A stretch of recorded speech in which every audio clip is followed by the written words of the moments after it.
Good afternoon, and welcome to another installment of our ongoing nonprofit leadership and engagement education series.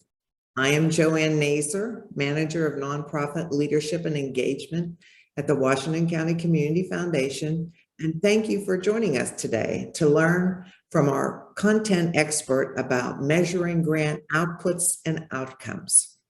This session is being recorded and will be posted along with the slide deck to the WCCF website. During the presentation, we ask that you be mindful of others and keep yourself muted. This will reduce background noise during the live session as well as the recording. If you have any questions during the presentation, you may enter those in the chat. Time permitting, we also have a question and answer session at the end of the presentation. Follow-up questions after today's session may be emailed to the foundation at allocations@wccf.net. Our content expert today for today's session is Dr. Tara Abbott. If she looks a little familiar to you, that is because she's Betsy's daughter. And as I understand it, today is not the first time she has provided volunteer service to the Community Foundation. We are certainly grateful for her time today. Dr. Abbott earned a PhD in higher education leadership, management, and policy with a concentration in education research, assessment, and program evaluation from Seton Hall University. She recently joined the Duquesne University School of Education as the program director for the Master of Science Higher Education Administration program. Previously, Dr. Abbott served as a visiting assistant professor for the Point Park University School of Education, where she taught research methods and academic writing courses, chaired and served on doctoral dissertation committees, and was named one of the university's 2021 Social Impact Scholars. She was also an adjunct professor at Chatham University. Because she is taught at the doctoral level, quantitative and qualitative statistics course, we had debated calling this session utilizing quantitative and qualitative statistics in grant evaluations, but figured no one would register. And so we went with measuring grant outputs and outcomes instead. Previously, Dr. Abbott served as the Director of Fundraising and Public Relations for a $15 million plus nonprofit organization providing programs and services for individuals with intellectual and developmental disabilities and their families. She remains engaged in the community in the charitable sector through volunteer support to her local library and other charities. It is my great pleasure to introduce Dr. Tara Abbott. Thank you so much for that wonderful introduction, Joanne. I'm so happy to be here. I wondered if you were going to acknowledge the elephant in the room of how much I look like the familiar face at the helm of the WCCF. So I am so proud to be here. When my mom asked, I said, of course. And so I'm so happy to be here. A short anecdote, as someone who teaches statistics courses, I can tell you that I am used to people showing up and saying, this is the course I'm dreading the most, right? So I am glad that you didn't use the terms quantitative and qualitative metrics. And also, we're going to even peel it back a bit more from there. I want this to be a really meaningful session that you're going to be able to walk away from, really thinking ways that you can change and implement the strategies that we're going to talk about today in your work almost immediately. So we're going to keep this super high level, but really hopefully effective for all of you. So as per, Joanne sharing my bio, I've worked kind of across sectors, but one thing that has remained consistent across all of those experiences is the use of data, collecting of data, utilizing data to assess and evaluate. And that's a large part of what I do right now at my role at Duquesne in the School of Education. I teach these courses, I advise students who are doing research, and I run program evaluations as well. And so, before we even jump into what we're doing today, I want to start with a bit of an anecdote, thinking about education. So for those that have kids or have had kids in school districts, if we think about education and how we determine whether or not education has happened, whether or not learning has happened, whether or not it's been effective. What if you sent me your kids, right? And I teach your kids for a whole year. And at the end of the year, I say, okay, they attended school for 180 days, they pass, they go to the next grade. And I imagine many of you might have some concerns about that model, right? Where all they did was show up. What did they do? How do we know what they learned? How do we know that they've grown? How do we know that they're ready? How do you know that I've used resources properly to educate them, to help do what we're supposed to do as educators? And so I want you to put yourself in that same position, thinking about it from the funder side. When you're writing a grant proposal and you're thinking, okay, the work that I'm doing is really meaningful, and so I should get this grant because what I'm doing is really important. Well, the funder or the grantor wants to ensure that what you were trying to do, that you do it effectively, that we see success. And so we have to think about it like that. So if we think about that example of, it wouldn't be enough to just say, well, your kid attended school enough days, so they should pass. Then it also shouldn't be enough for you to write a grant proposal and just say, I'm a good nonprofit, and so I deserve this funding, right? And so let's think about that and get in that headspace as we sort of enter here. And I do want to underscore that I do welcome questions throughout. Sometimes it's easier to answer questions kind of as we're going. So I will be peeking at the chat if you want to drop them there, and we will certainly leave time at the end for Q&A. So here's how I want to approach the session today. I want to get some common vocabulary so that we're speaking the same language. So we'll talk about some common terms.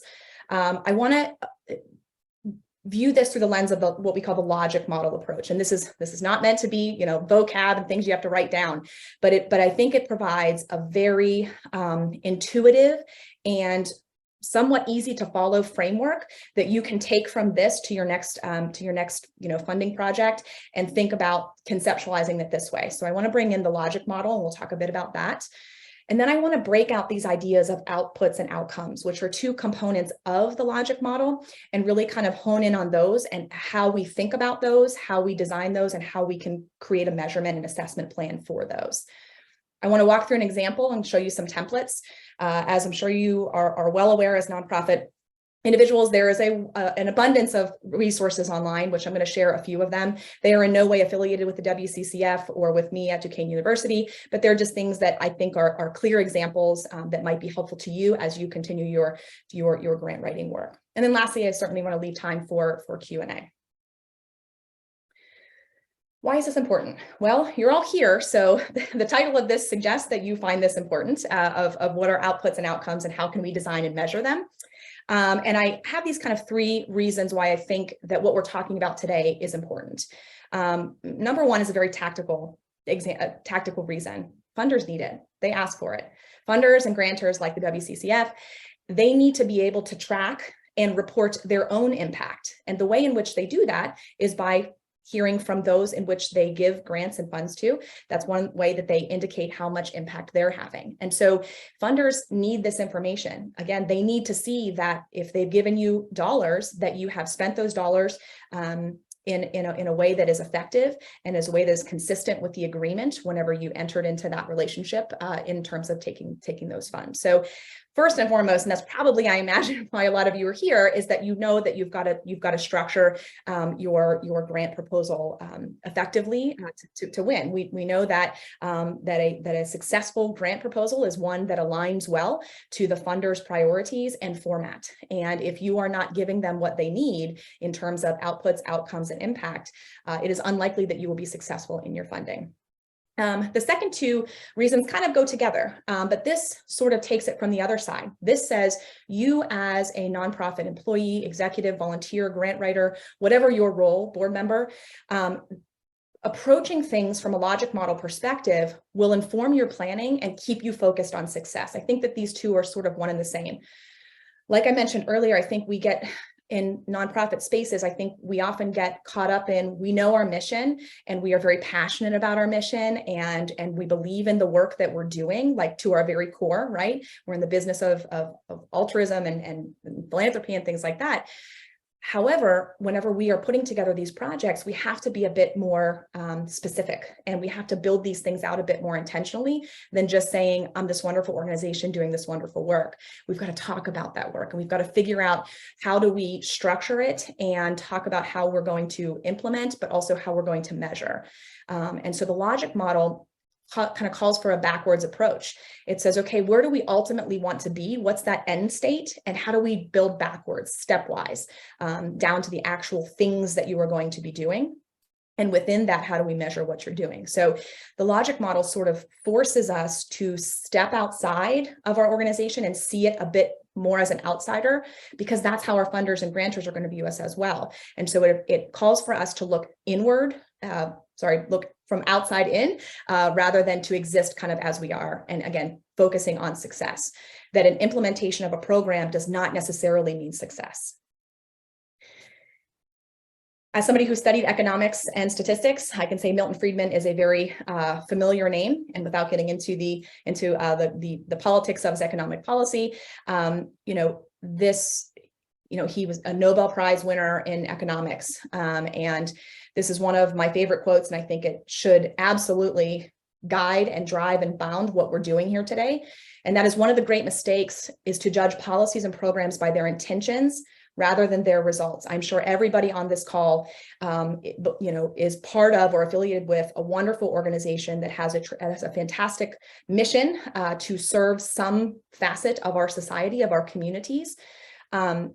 And that good intention is great. And I'm sure that that's what keeps us going. And that's what keeps us doing this work and what draws us to this work in the first place often. However, when we're talking about how are we doing it? Are we doing it well? What does success look like? And so we have to focus on the results. And that doesn't mean results for the sake of, okay, raising the most dollars, or results in terms of, being better than somebody else. It means if you are going to do a program or provide a service or undertake some initiative, how are you going to know whether or not you've done it well? And that's really what we're calling for you to do in this idea of identifying outputs, outcomes, and ultimately impact, is to be able to think critically about the work that you're doing and being honest and saying, just providing a service doesn't necessarily mean that I'm doing it well. If we think about the example that I gave, at the start of my talk, that child that just went to school for 180 days, that's not enough. It's not enough to just say they went to school for 180 days. What did they do? How did we ensure that they learned? Right. And so rather than, the intentions of, I'm going to educate them because I should, and that should be enough, it's not enough. We need to focus on the results. We need to focus on how has that child grown? What have we done? What are the actual outcomes that we're looking at? Little vocab lesson. I promise this is the extent of our vocab for the day, but I want us to speak kind of in the same vernacular so that we know what we're talking about. And also some of these terms, I think, in common day-to-day language might be used interchangeably. But for the purpose of our logic model approach, we want to be very specific about how we think about each of these things, because they are very different pieces of the equation. And so I want us to use them in this sense. So when I say project, I'm referring to some project or initiative, probably the one for which you're thinking about writing a funding request. It could be, for a new program, it could be for continuation, it could be for an expansion, anything like that. But when I use the word project, that's what I'm talking about, because the logic model approach really deals very, very nicely with project-based work. And so that's how we want to use it for today's talk. Next, we have inputs. These are the resources that you have or need to do that project or that initiative. In nonprofit spaces, we are obviously very heavy on the human resources. So these are your staff, these are your volunteers, these are your board members, your partners, your community partners, funders, grantors, et cetera. So all of those types of people and relationships. Your inputs can also be,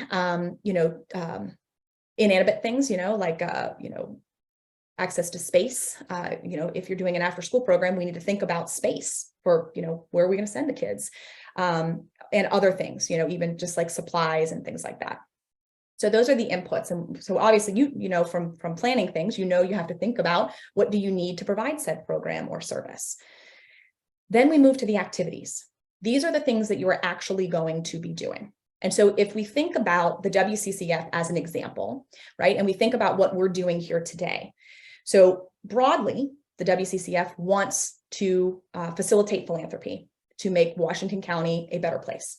I'm paraphrasing that. I'm sure anybody on the call could probably give it a direct quote, but that's really what they're trying to do. So that's their overall mission. And as part of an initiative or project, they've created this series wherein they are inviting local nonprofits to come and hear from individuals on a variety of topics that will hopefully teach you something and make you better at the operation of your nonprofit. And so the activity, what we're doing today, is an activity, right? So they're going to host these various sessions. Activities in your spaces could be events, like I said, for the after school program. It could be hosting, after school programs. It could be mentoring programs. It could be, running a food drive or something like that. So those are the actual things that you will be doing. Now we're going to move into what we're really here to talk about today, right? The part of the logic model: output, outcome, and impact. The outputs are what you did. Who did you reach? So if the WCCF were to report the outputs of this education and engagement series, they might tell us how many they had. I had 12 in 2023, or I had 10 or 20, or however many they're going to have. Who did you reach? They might say, we reached 300 local nonprofit executives, staff, board members, volunteers, et cetera. They might count those things. They might talk about the number of topics that they covered. Okay, we hit grants and we hit, administration and accounting or whatever else. So those are the outputs. Very tactical, very tangible, countable. Outcomes are the results. So to be able to say that they held 12 of these sessions is an output. To be able to say that you all learned something would be an outcome. And I hope that you do all learn something.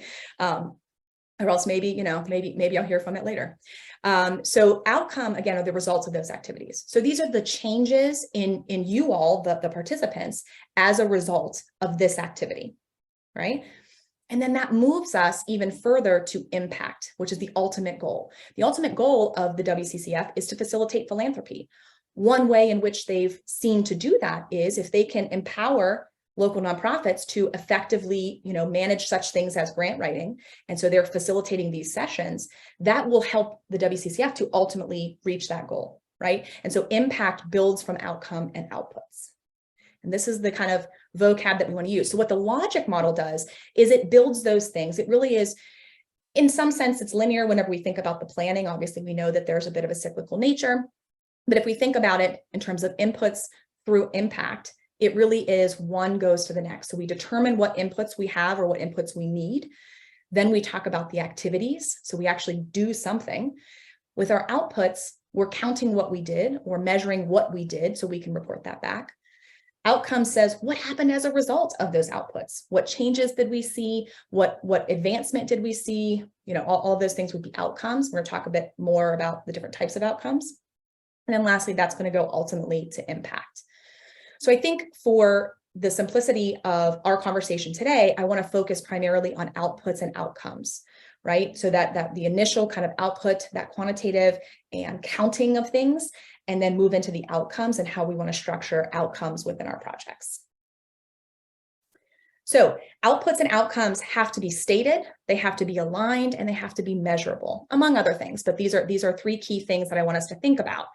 Stated in the sense of a logic model doesn't happen after the fact. A logic model doesn't happen halfway through the work, right? When you are writing and coming up with your proposal, your project, and writing that proposal, this is the stage in which you are going to state things. So you are going to state, I'm going to do 12 sessions, or I am going to reach this many individuals. So we're actually, saying out loud the tasks, the actions, the changes that are going to be implemented as a result of that project, right? So we have to clearly state that. And that might seem a little, I want to say silly or kind of like easy, but sometimes that's one of the hardest things, right? Whenever, you sit down and you're writing your grant and you see that the funder is asking, okay, what are the outputs and outcomes? We're very good at activities. And we're pretty good at outputs too, right? So here's the activities we're going to do, and here's how many we're going to do. The outcomes take us further than that. So aligned, they have to be aligned to the project, but also to the overall mission of the organization. It has to make sense why you are talking about these types of outputs or outcomes, they have to be, again, directly aligned to the project. And so in the example I gave about the child going to school, I can measure how many days they went there, and that might be helpful in some spaces, but I don't imagine it's actually aligned to what we care about, which is the education of our youth. If I care about the education of our youth, the number of days in which they attend is important. We know that truancy, it has negative outcomes.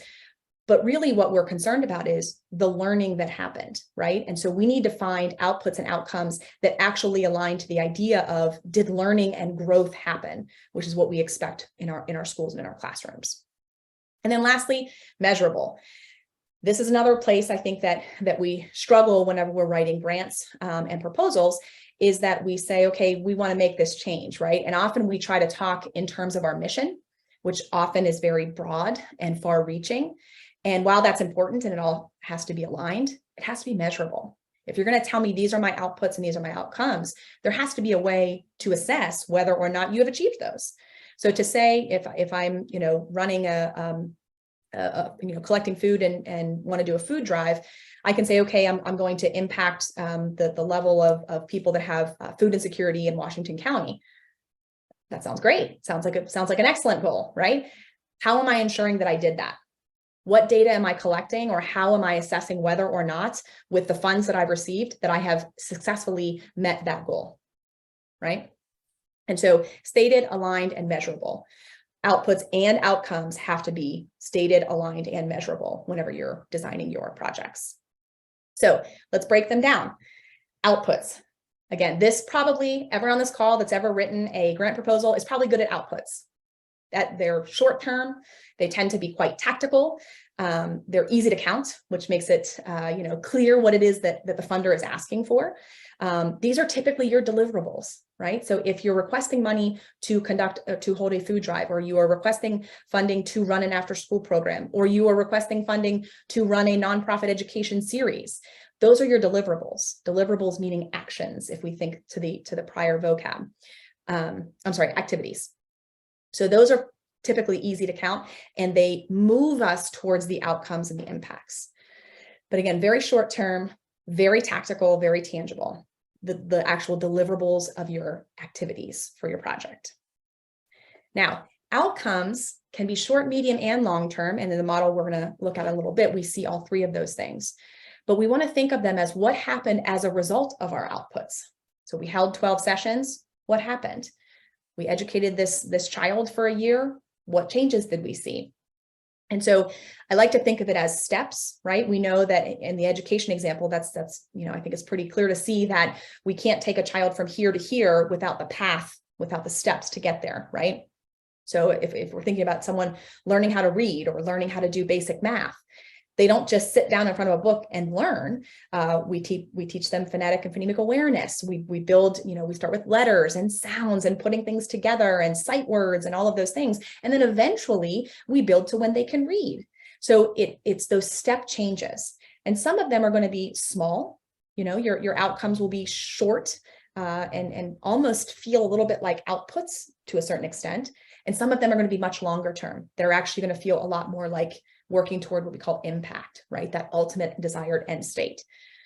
So think of those outcomes again as steps. And in the templates I'm going to share with you later on in the presentation, you'll see where you're kind of prompted to think about the steps. What do we want to happen in 6 weeks? What do we want to happen in 6 months? What do we want to happen in a year or 5 years? And we build it out that way. Not only does it make sense in terms of prioritizing our resources and planning the work that we're going to do, funders want that information as well. And that's why getting us to think about it this way and to do this work on this end of the project will pay us those dividends later.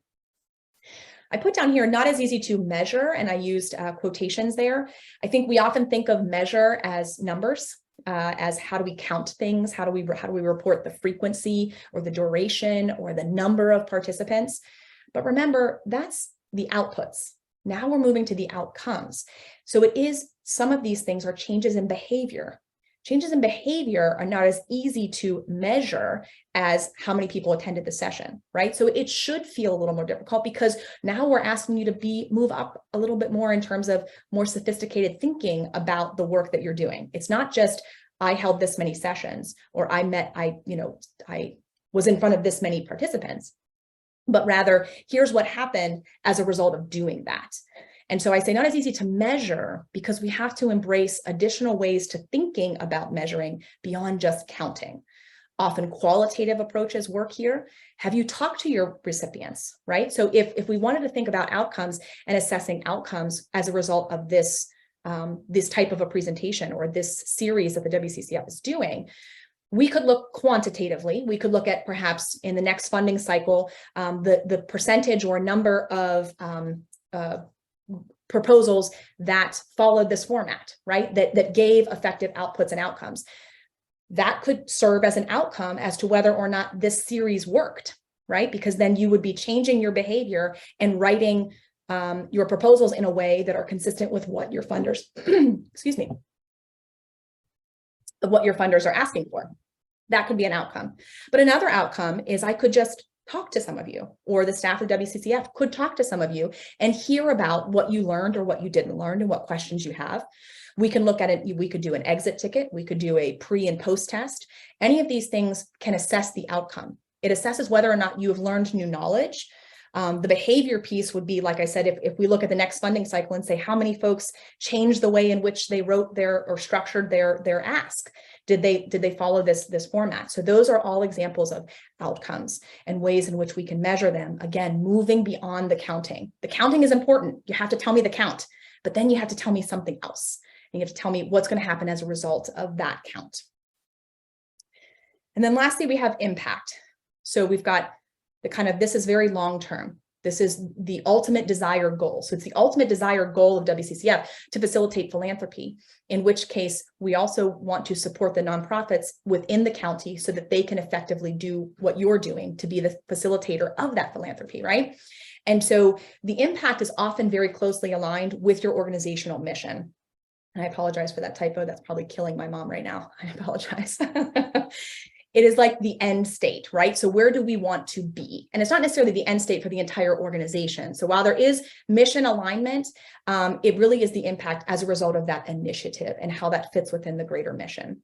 Now, impact truly is more difficult to measure, both quantitatively and qualitatively.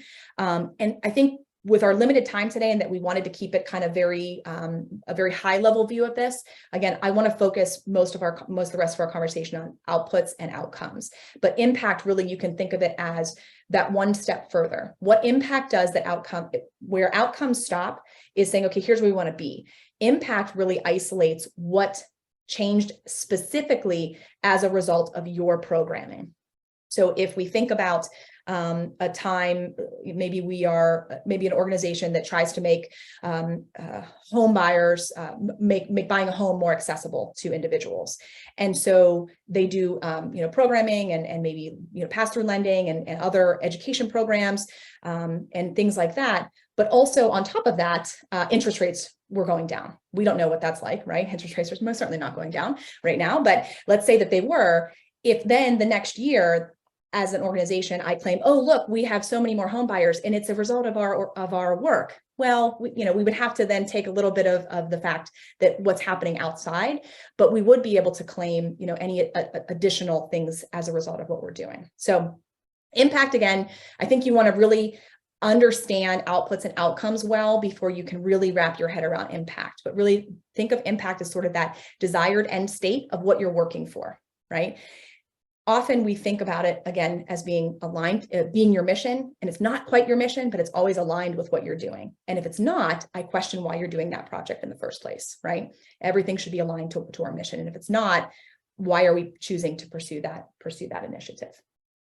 So outputs, outcomes, ultimately working to impact. So I think it's helpful to see an example, right? And so Network for Good, I think there's a lot of great resources on there for just, easy reading about what are we talking about. Once you leave this call, if you're going, okay, I still am confused between outcomes and impact, it's great resources on Network for Good. But this example is about a youth development program based out of Atlanta, in which they conducted a logic model, or they designed a logic model for a youth development program called Create Your Dreams. And so when I send out the slides, this is all linked here, so you'll be able to see and do additional reading should you choose as well. So I love this one because it's visual, which is helpful, especially if you're a visual learner. But it has all of the components that we just talked about and more. So at the very bottom, so again, and I think, youth development program, we can think about the ways in which, and I'm not sure if anyone on the call does this type of work.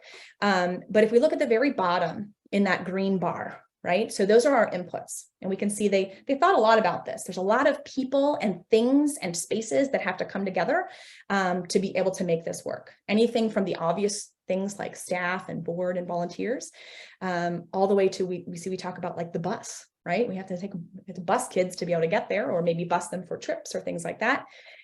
We talk about, computers and data, parents, other stakeholders. So all of those inputs.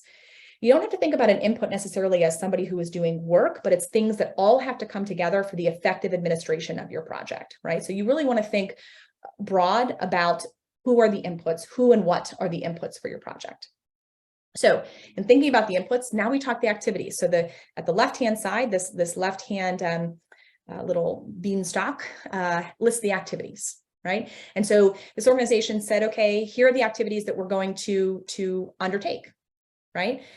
And so we can see these are the very kind of tactical things. These are the things that they literally are doing on a daily or monthly or weekly basis, right? So we're going to have an after school program. We're going to offer extra hours, have collaborations. We're going to have tutoring, summer camp, et cetera, et cetera. So these are all the things that the organization is going to do, okay?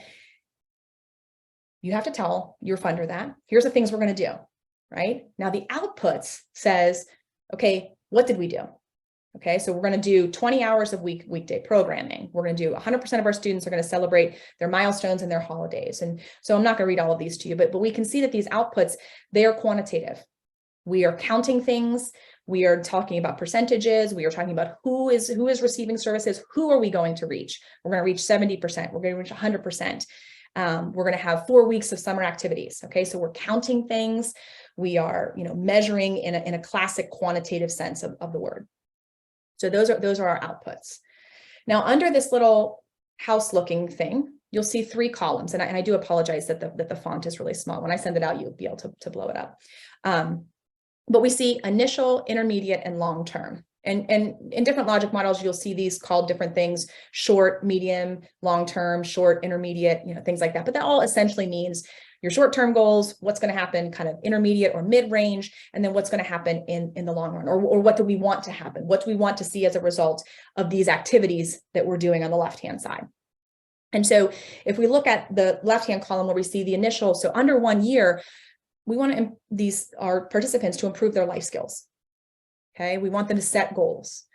We want them to create action items to develop talents and dreams. I'm not going to read all of these to you, but if we think about that as an outcome, right, we can see how that likely is tied to the mission of this organization, and we can see how that's tied to this project of having a youth development program.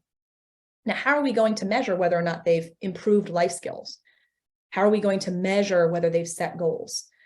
Well, some of that can be built into how we administer the program. In terms of setting goals, that can just be a deliverable. We can say at the beginning of camp, we're going to ask them, what do you want to be when you grow up? At the end, we'll say the same thing, or it could be some other goal, or, by the end of the summer, I want to be able to blank. And in education spaces, we do this, right? We talk to them up front, and then we go through it, and we kind of see where it is from there. So some of these can be directly with service recipients, right? With the folks that are actually attending this youth development program. And then we can move into intermediate and long-term goals, right? So intermediate, we want them to stay in school. We want them to have healthy relationships. We want them to graduate. And so these are things that we can track as we move, as these service participants move along, right? As they continue in their education, as they continue on in our program and beyond the program. And you can imagine that some of these might also extend beyond the reach of the program, right? We might be following them after they're no longer participating, but we still want to capture that because that's still an outcome, right? We don't only care about what's happening right now. We want to say, as a result of this program, thinking next year, 5 years, 10 years, where is this child now? What are they doing? And then we can say, okay, as a result of this work, we saw the outcome we wanted to see, or we didn't, but we want to think about it. And so you are sitting down ahead of time before you even start doing any of this programming, and you're thinking about, if I do a good job, if this program performs as intended, what can we expect from our kids? What can we expect from those who participate here? And so we're thinking about, what do we want to see in less than a year? What do we want to see between 1 and 5 years from when a student or a young person enters this program? And what do we want to see 5 years and beyond? So we're actually thinking about that now. I mean, thinking about something that, okay, so potentially we're doing this planning, right, for this program that probably is going to start, let's say we're doing it in January. Maybe our program is going to start in the school year. So we're going to talk about September start. And now you're asking me also to then think about 5 years after that or 10 years after that. Yes, that is what I'm asking you to do. And that's what the funder is asking you to do, because the funder doesn't want to just, know, okay, you've done some programming and, it's done.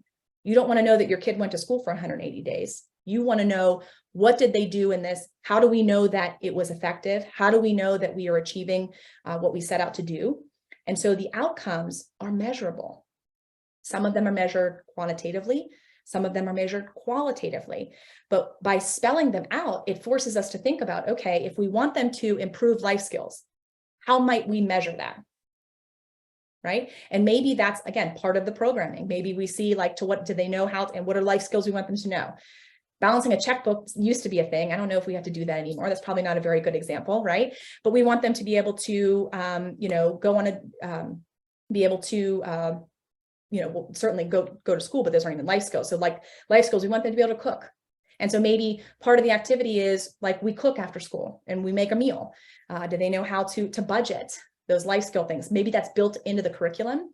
Or maybe we're, asking parents afterwards, or we're doing things. But the point is, if we're stating an outcome, we should also be stating how we're going to measure it, because that's really what we need. We need to know that we are meeting our goals, not only because it helps us to know whether or not what we're doing is effective, but also, and probably why many of you are here today, is that that your funders are going to ask, right? That you're not even going to win that grant proposal, but if you do and you are awarded, you are then beholden to them to then go back and say, here's the data, here's how we're doing, here's where our kids are, here are the outcomes, here's how we're tracking, right?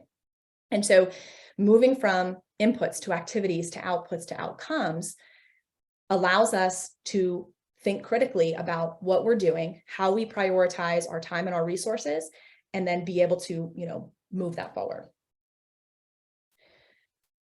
Another source, the Cultural Data Project, which is fascinating work they've done. Highly recommend checking them out. But this is a simple worksheet that you right now could print off if you were thinking about a project or designing or writing a new grant. This forces you to think about it in terms of that logic model, right? This forces you to say, okay, what am I doing? And it also makes you differentiate between your activities, your outputs, and your outcomes by the way it asks the question. So that's linked there for you. And I want to underscore measure. So stating your outcomes is important. It helps us thinking about how might we measure success. And then we have to think about ways in which we will measure it. So yes, counting is the first step. And in no way am I saying that you shouldn't say, I'm going to do 12 sessions, or we're going to have school for 180 days. But we need to move beyond that simple measure and get into outcomes. When a funder is asking for outcomes, they're not asking you how many sessions you're going to have. I can guarantee you they need to know more than just, I'm going to have 12 sessions. It's what's going to happen as a result of that session. Okay.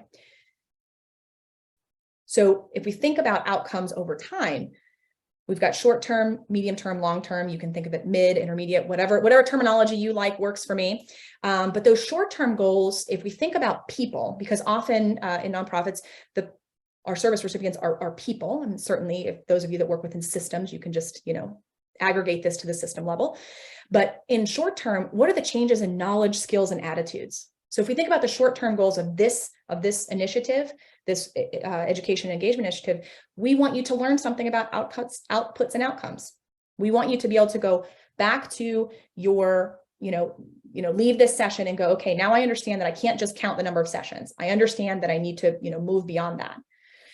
Moving into to medium-term outcomes, okay, now we're going to change behavior, processes, and procedures. All right, so first I want to be able to say, okay, did you learn something? Right, that's the change in knowledge or skills.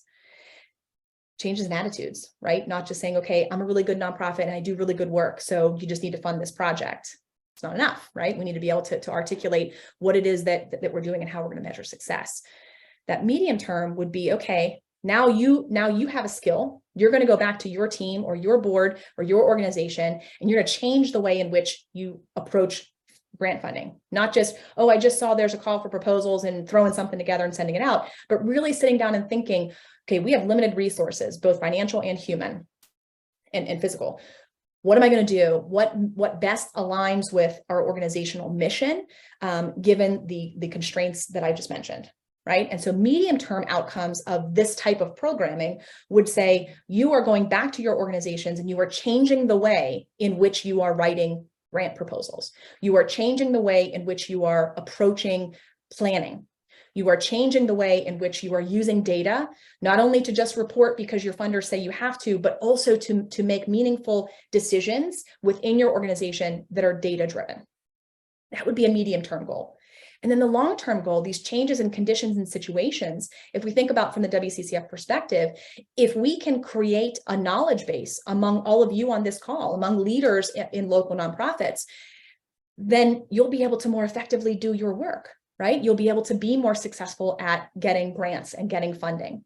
You'll be able to work strategically rather than reactively always, which I know they're still going to be reactive. I know there's still going to be fires, right? Got to keep the lights on, but we want us to be more proactive, and we want to be, thinking and being intentional and strategic. So that could be a long-term outcome, and looking at, again, the changes within systems, within situations and status and things like that. Those would be kind of our long-term. So our shorter term goal or outcomes tend to be more quantitative approaches, like a pre-post test or something like that. And then your medium and long-term typically require additional data, both quantitative and qualitative, but we do see a lot of qualitative approaches in those medium-term and long-term outcomes, where we're looking at things beyond just counting and measuring and saying things like that, but being able to bring in those qualitative approaches to talk to our service recipients, or to talk to our stakeholders, or to observe things, right? So those are more qualitative approaches where we want to see was this program successful? Did it achieve what we wanted it to achieve? Did it perform as intended? So a lot going on here. This is an example of a kind of a template for a logic model. And so you can see it proceeds from left to right, where we have our inputs on the left, thinking about who are the inputs, what are the inputs, who do you have, what do you need, moving through activities, and then we get to those outputs. So these are just some examples of things that you could think about that might align to your project. So if you're thinking right now about a project that you're working on or starting to come up with, we can think about outputs. So, and you notice almost all of these are kind of number who attended, number who achieved, number who graduated, number, those types of things, or number of media mentions. Maybe you've got a goal there. So those are your outputs. Then we move into that blue section. The blue section is some of the most critical stuff, but that's what's the most challenging, right? When I said difficult to measure, that's the stuff now that we're getting into. So we think about our outcomes: how much, how well, how better off. So the child went to school for 180 days, but what's the outcome, right? So how much better off? What did they learn? How did they learn? How did they grow? Those are the outcomes that we need to be able to measure. And so these are some examples of ways that you can think about outcomes. Some short-term outcomes might be, again, those changes in knowledge, changes in skills, which are a little bit more easy to see or collect data on. Satisfaction surveys are great outcome, short-term outcomes, right? Where we can say, like, did you learn something, or how satisfied were you with whatever program it was? Awareness, if we can measure to what extent we're now, maybe we have an awareness campaign to see how aware people are as a result of the efforts that we're doing. Again, moving through those medium and long term, these are still things that need to be there. Obviously, a funder is going to, it is advantageous to think about your outcomes in the medium and the long term, because then we can think about that dollar really going far, right? If it's just a matter of meeting outputs and short-term outcomes, and we're not thinking beyond that, you're probably not going to be as successful in your ask as if you add in those medium and long term to say, by doing this now. So we think about that youth development program, right? Oh my gosh, I forget the name of it, the one I just did, where we think about the outcomes. If we go beyond that 1 year, okay, they're going to attend this many sessions, and we're going to celebrate their milestones, and then they're going to develop some life skills. But we're not thinking beyond that. We're not going beyond. It's not going to be as favorable as if we're thinking, okay, by doing this, by investing in this child now, by investing in this program now, look at what can happen. Look at the domino effect.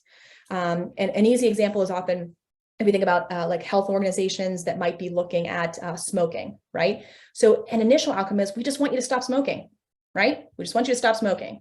Then we can move into those kind of medium and longer terms where not only, have you stopped smoking, but you understand the impact, and maybe you are then also spreading the word and raising awareness about, I used to smoke, but I don't want you to smoke anymore. And then the long term would be, look at the reduction in health issues related to smoking. Those are the long-term goals. I can tell you right now, I am not a grantor or a funder, but I imagine that as somebody who can say, I want to do the smoking cessation program, and I just want, 100% of the people in the program to stop smoking. And then you have a request that says, I want 100% of the people to stop smoking. And then I want to employ them as volunteer, empower them to be volunteers for the cause and spread the word about the importance to stop smoking, medium term. And then long term, we're going to measure, a reduction in emphysema and other types of smoking related disorders, right? I imagine that second one is going to get a better look than the first one, right? You've got to carry your work through, and you can do it. Because the beauty is, if you're effectively designing your projects and initiatives, they should align beautifully to your organizational mission anyways. So continue to carry it through. Talk about, as a result of this initiative now, what can we expect tomorrow, next year, or 5 or 10 years, right?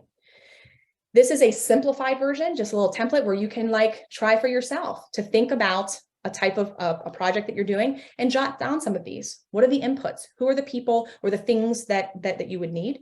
What are the activities and the outputs? Now, in the outcomes here, it says short-term, 12 weeks, medium-term, 6 months. You would set that, right? So it's going to be different depending on the project or the initiative that you're doing. But thinking about them beyond just, here's what I want to happen right now, or here's what I want to happen in the ultimate end state. The outcomes should build those steps such that we can get from one point to the other point. Just like we're teaching a child to read, it can't just be we give them a book and they read.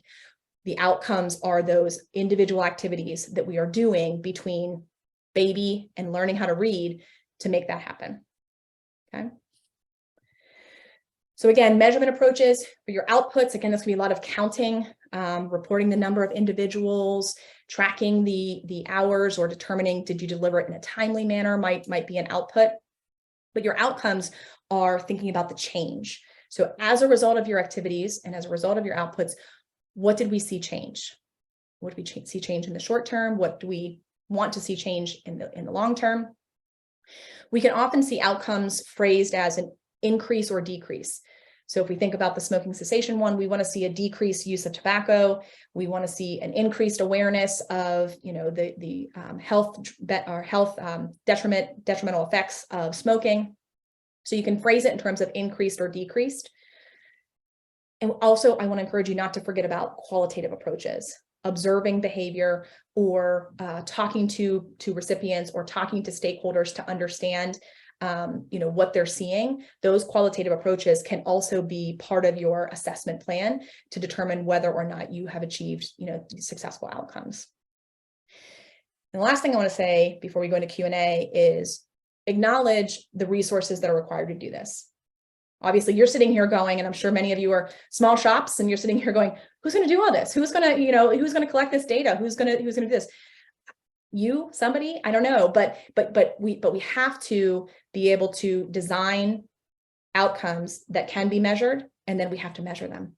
And remember, from one of the initial slides, we're measuring not only because our funders and grantors ask us to, but because it allows us to, we all know the idea of limited resources and limited time and limited, funds. And so this type of an approach will stop you from doing what you've always done, because sometimes we get into those ruts of this is just the way we've done it, and maybe there's better ways to do it.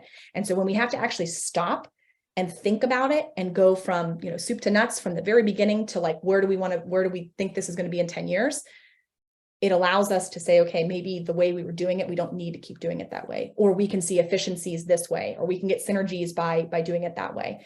And so, yes, this is a labor intensive and often time intensive process to collect this type of data and assess ourselves. But again, you will be better off in the long run by doing it. And you will also see greater success in your funding requests by structuring it this way, because this is what funders need and want. So at that point, before I do summary, I just wanted to offer an opportunity for questions. And I did see in the chat. Oh, never mind. Well, I want to thank you, Dr. Abbott, for providing such a practical yet very insightful overview of this whole importance to grant funding, and that the outcomes and what to expect and how to go through the process. I don't know if any, okay, here's a question. Where can we obtain pre and post test qualitative examples? So your pre and your post is going to be more quantitative, right? So we're going to, if, for example, here you could have come in and I could have, before this session, I could have asked all of you how many times have you written a grant in which you used outputs and outcomes? Or I might say on a scale of 1 to 10, how knowledgeable are you on the logic model, or things like that. So they tend to be more quantitative in terms of pre and post because we compare. That doesn't mean that we can't have kind of a qualitative approach as well. So, in terms of the examples, I think it would be specific to your program or what it is you're trying to find. And that's really, and that's not unique to grant funding. I mean, I say the same things to my students that are doing dissertation research. What do you need to know first? I mean, so in this case, we probably would want to know to what extent, for this session, what do you know about outputs and outcomes? What's your role at the organization? Do you write grants? Have you written successful grants? Have you been unsuccessful? Things like that. And then after this session, I could say, okay, to what extent do you feel good about writing a grant? Do you know the difference between output and an outcome, and those types of things? So it's going to be very specific for your project. Having said that, because you are probably not the organization doing the work that you're doing in other spaces, so maybe here in Southwestern Pennsylvania, you are it, but I imagine that your organization or a similar one might exist somewhere else. And so I would just encourage you to Google whatever type of project you're doing, youth development program, pre and post test survey. There's a ton of open source resources out there, and I would honestly start there. I think that's a great suggestion. And as you referred to the small shops here who may be participating on the call, and here is another question. Yes, the PowerPoint will be available once the recording has gone onto the website. So we thank Dr. Abbott for sharing that as well. But do you see, or does anyone want to share about what the challenges they may face when they are starting to look at these more in-depth outputs and outcomes?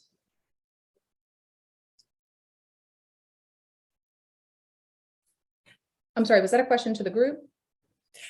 Yeah, it could be, or for a few, if you want to answer it some more. Well, I can tell you time and the resources, a dedicated person to be able to do that, that's also not wearing 10 other hats. Because when you're doing service work, the people or the things you're serving always seems to come first, which I know it shouldn't be that way, but time is a barrier for us. Yeah, Lisa, I mean, and point so very well taken. I do believe that what I said of it does seem like it's daunting and too impossible to get there, right? Like, okay, so I'm going to sit down and do this logic model, whatever. However, I do think that especially in small shop where we are like surviving, you've got 17 hats on and all the things, sometimes, by stopping and saying, okay, how do we want to effectively prioritize, can help you free up time or those hats. But again, realizing that's a utopian dream to be able to, fully realize that.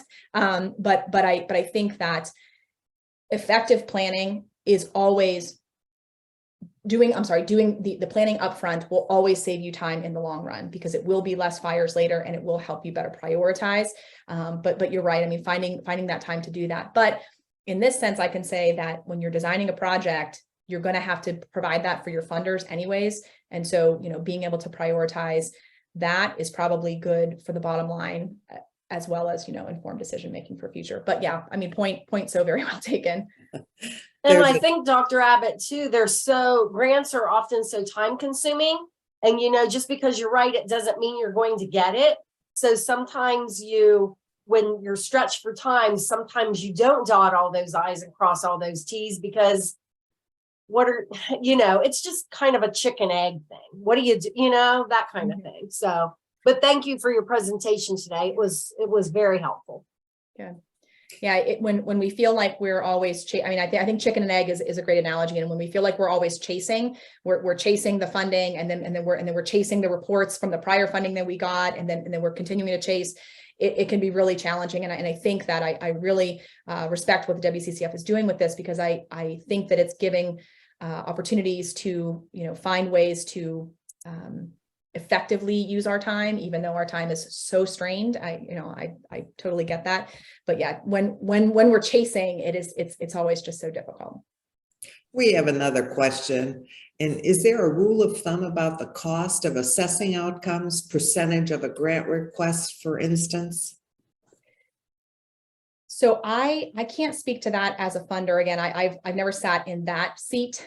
So I think I would probably turn to maybe somebody at the WCCF, and I can follow up on that, and you could share it out, Joanne. But I think you do need to build it in, because their funders know that you have to do the work, right? And funders also know that there's only so many of you, and they know that the dollars have to go a certain way. In terms of a percentage, I don't know that field, but I'd be happy to do some digging and report out. Okay. Understood. Thank you. Is there any other questions? We're just getting a lot of great presentation, and thank you. So we appreciate that. I'll leave you all with just a couple of things. One, I know I really honed in on the outputs versus outcomes and things like that, but I don't want you to get caught up in the terminology and the logic model. I bet a lot of people went like, oh gosh, what kind of presentation is this going to be? Don't get caught up in the terminology. Embrace the templates, and look to the internet for those free guides and things like that. Be intentional and specific, because that's what funders are looking for, right? So we need to be intentional about the work that we're doing and how we're conceptualizing and designing that. And remember why you're doing it. Mission alignment, as well as because your funders are asking for it and need it. And focus on that success. You absolutely have to think of, how do I know whether or not I've achieved my goal? And simply providing programming or simply taking a kid to school for 180 days does not mean that you've done your job well. Does not mean that you've seen success. So focus on that success, focus on that outcomes, and realize that it does take resources. And Lisa's comment about a million hats and finding the time is so well taken. But as much as you can, you will be better off if you're able to design them in a way that will get you that win. So I do want to leave, and this will be at the end of the PowerPoint whenever it's shared out by Joanne or whomever. But here's my contact information. Feel free to connect with me on LinkedIn, or here's my email at Duquesne if there's any follow-up questions as well. And I think that's all I have, Joanne. Well, thank you so much, Dr. Abbott. We appreciate your time and valuable insights into measuring grant outputs and outcomes. If there's an interest from our nonprofits, we hope that you would consider coming back for a session that is utilizing quantitative and qualitative statistics in grant evaluations. We'll see if anyone's brave enough to register. But just a couple of other points is, remember, if you're an organization that wants to sign up for WCCF Gives Day, that deadline is June 1st. And if you have an outstanding grant report, would you please submit it? So then you can qualify again for funding at another period of time. The next session in our series is nonprofit leadership and engagement. Will be Tuesday, August 1st, and it will focus on email services. Look for a registration e-blast in the coming weeks. Thanks again for your participation in this session, and I hope you have a wonderful day.